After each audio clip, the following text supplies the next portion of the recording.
10 месеци макотрпна борба да се спаси живот. Докторите и медицинските сестри кои се во првите борбени редови со корона пандемијата станаа херои на 2020 година.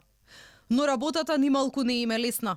Маскирани како космонаути, во скафандери и по 24 часа, со кожа набрчкана од дверала ракавици и рани на лицето од долгото носење на маски. Ниту еднаш не потфрлија, не се откажаа. И покрај предизвиците со кои се соочија, тешките судбини кои минаа низ нивните раце, на моменти заборавени од власта, останаа истрајни во својата борба. Инфективната клиника во Скопје прва ги отвори вратите за тешко болните ковид пациенти. Таму и бројот на кревети за лекување е најголем.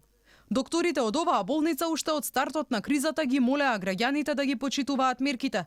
Оти секое непочитување, велеа, е ризик не само по собственото здравје, туку и здравјето на своите најблиски, но и на здравствените работници. Ентузијазмот е голем, желбата да помогнеме на луѓето е голема, не само за мене лично, туку на целиот колектив. Има максимална ова посветеност на колективот кон болниве. Жалосно е во инфективни заболувања дека болеста може да го пренесат и на други. И што е најтрагично, обично ние комуницираме со тие што ги сакаме, па ги заразуваме тие што ги сакаме највише. Вториот есенски корона бран силно ги погоди докторите во градската општа болница 8 септември. Работеа преполовени. Едни во ковид центарот, други во дежурните амбуланти, а имаше и голем број на заразени или во самоизолација.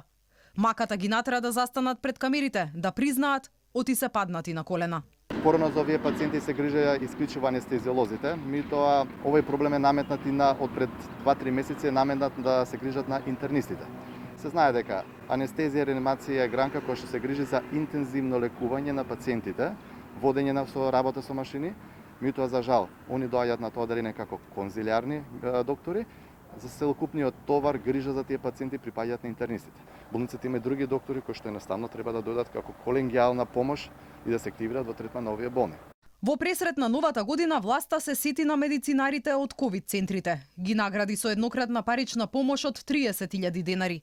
Но парите не стигнаа кај сите. Барем не кај оние кои секојдневно се грижат за илјадници пациенти позитивни на коронавирусот. Матичните доктори. Сите оние кои што се на прва борбена линија во моментот не се болниците, туку се матичните лекари, треба да бидеме соодветно вреднувани. Меѓутоа, на жалост, секогаш во оваа наша држава тезите погрешно се поставуваат, па сме ние сега во една позиција каде што е многу неблагодарно да работиш медицина, а да зборуваш за пари. Барем не сакаме ние тоа да го правиме.